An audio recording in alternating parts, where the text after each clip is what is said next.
Whenever possible, remove the part from your own vehicle first. This will help you know exactly what tools you need to bring to get the job done. In addition, if any clips or fasteners strip or break while you're removing the part, you can always grab spares while you're in the yard.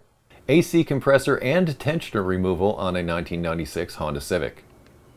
Tools required for this job will be a variety of extensions. We used a 3/8 and a 1/4 inch ratchet, a 14mm wrench, 12mm wrench, a 12mm socket, 10mm socket, and also a screwdriver to remove some electrical connectors.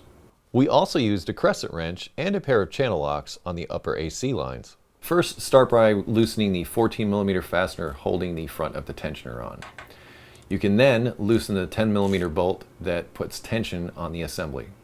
You can now get the belt off of the tensioner. Next, you can unscrew the 14mm nut holding the tensioner in place and remove the tensioner assembly. There are two 10mm fasteners holding the AC lines to the top of the AC compressor. Remove those now.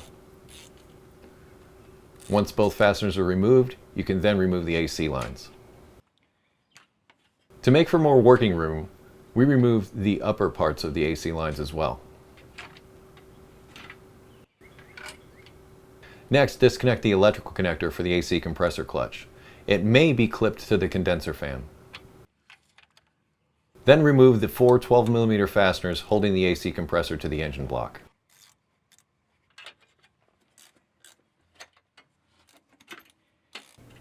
With the four fasteners removed, you can then remove the AC compressor from the engine block.